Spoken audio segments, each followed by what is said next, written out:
오는 26일로 예정된 청와대 개헌안 발의 관련해서 어제부터 각 당 입장 차례대로 들어보고 있죠. 어제는 이제 여당 더불어민주당 얘기를 들어봤고요. 오늘 바른미래당 입장 듣겠습니다. 정책위 의장이죠. 지상욱 의원 안녕하세요. 네, 안녕하십니까. 예.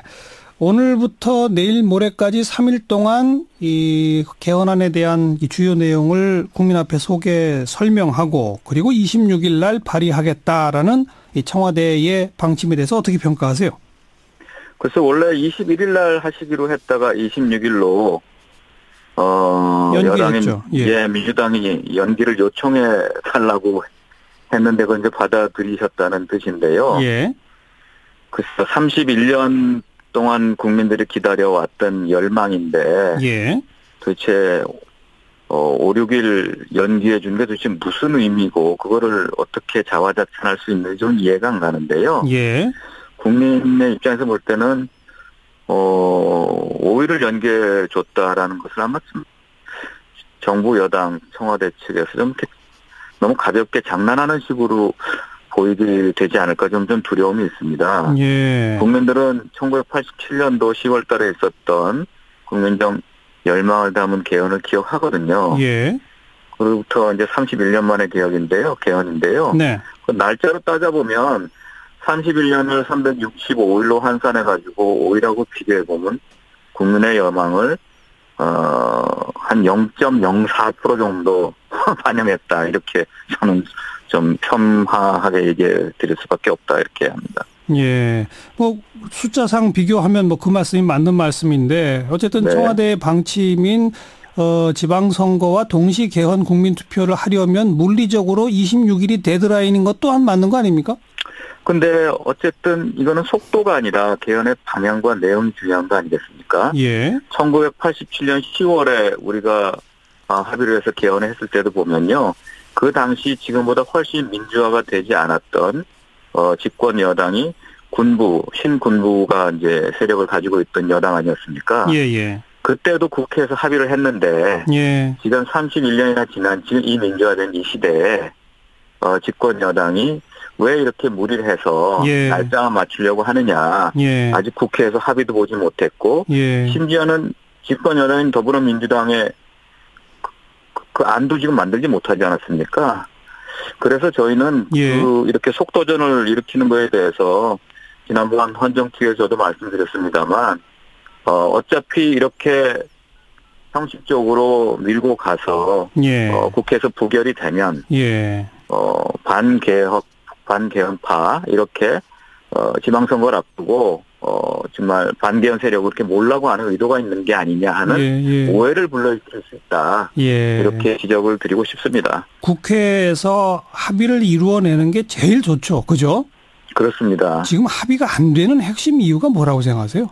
저는 지금 일단 볼 때 이 집권 여당과 제1야당 개헌특위 들어가 보면 두 당이 정말 공적과 수비만 바뀌었듯이 예. 옛날에 했던 그런 내용들이 일관성을 갖지 못하고 왔다 갔다 하면서 두 당이 싸우고 있습니다. 예. 정말 저희 같이 3당이라든지 소수당은 그 팀에 끼어서 뭔가 제대로 의견을 반영할 그런 소지가 없거든요. 예.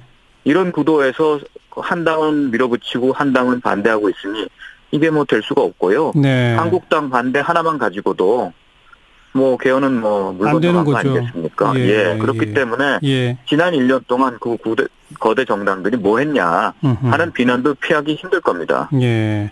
근데 뭐 그렇게 이 공수가 뒤바뀐 내용의 핵심 권력 구조로 들어가면 일단 청와대와 여당은 4년 연임제이면서 대신에 대통령이 갖고 있는 권한 가운데 인사권, 법률안제청권, 예산권, 감사권 같은 거는 좀 충분히 나눌 수 있다 이런 입장이고 반대로 이제 자유한국당은 총리를 국회에서 선출하도록 하자 이런 안인데 바른미래당의 이 권력 구조에 대한 안은 어떤 겁니까?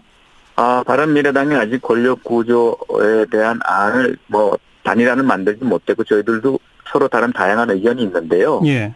일단 제왕적 대통령제의 폐해를 없애기 위해서 대통령의 권한을 좀 내려놓고 분산을 해야 된다는 것은 동의를 합니다. 예. 거기 여러 가지 아까 말씀하신 것처럼 인사권, 그렇죠. 또 법률제출권, 예산권, 예산권 이런 것들 다들 논의 대상인데 지금까지 저희가 의논된 거는 대통령의 권한은 어쨌든 좀 분산시켜야 된다라는 네. 거기까지 동의가 돼 있고요. 예. 하나 제가 말씀드리고 싶은 거는 정부 여당도 그렇고 청와대도 그렇고 제왕적 대통령제의 폐해를 없애기 위해서 대통령 권한을 분산시켜야 된다라는 데 동의를 하시잖아요. 예. 그럼에도 불구하고 지금 개헌의 가장 큰 목표는 권력구조 개편인데 예.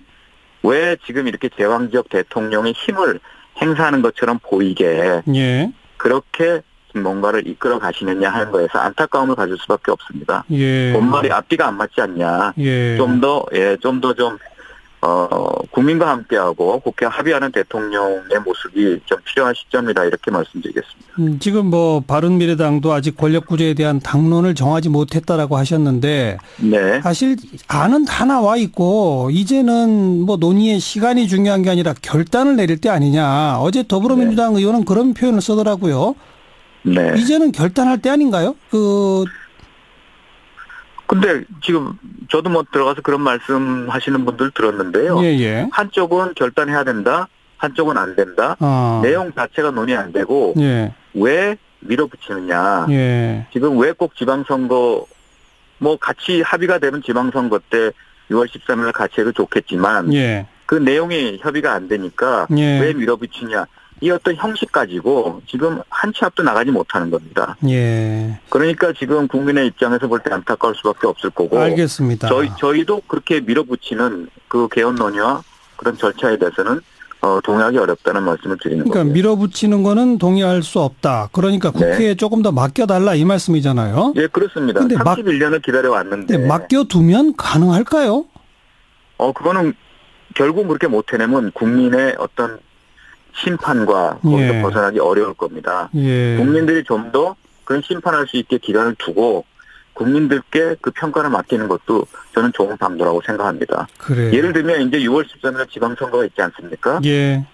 그러면 이걸 밀어붙일 게 아니라 한쪽은 밀어붙이고 한쪽은 막고 이 결과를 놓고 지방선거의 결과가 나오는 걸 보고 예. 그다음에 평가를 받아도 되지 않을까. 예. 한번 좋은 방법 아닐까요? 예. 한 가지만 더 여쭤볼게요. 아직 뭐 당론이 없다고는 하셨습니다만은 지금 자유한국당이 주장하고 있는 총리를 국회에서 뽑자라고 하는 안에 대해서 더불어민주당의 주장은 그걸 설령 더불어민주당이 받아들여서 국회에서 통과시키더라도 국민들이 지금 내각제적으로 가는 거에 대해서 반대하기 때문에 그건 국민투표에서 아마 부결될 거다. 이런 주장을 펴던데 그건 어떻게 생각하세요?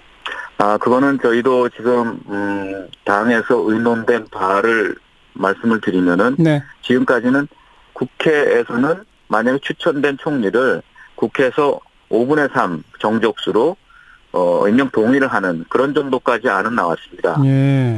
그러나 지금 말씀드린 것처럼 국회에서 총리를 선출하거나 추천하는 거에 대해서는 당 내에서도 반대가 굉장히 많은 상황입니다. 이유는 국민께서 지금 대통령의 권한을 줄여가지고 결국 국회가 많이 가져간다는 건데 그러면 국민이 과연 지금 국회를 보는 그런 어떤 비판의 시각이 이렇게 팽배한 이 시기에 대통령 권한을 줄여서 국회가 더 제왕적 국회가 되는데 총리까지 여러분들이 뽑겠다?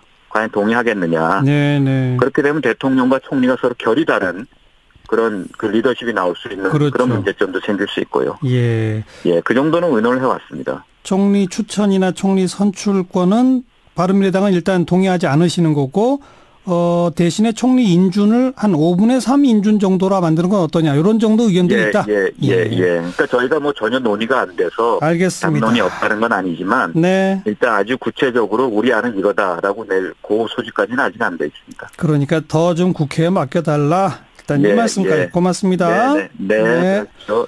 바른미래당의 지상욱 정책위 의장이었습니다.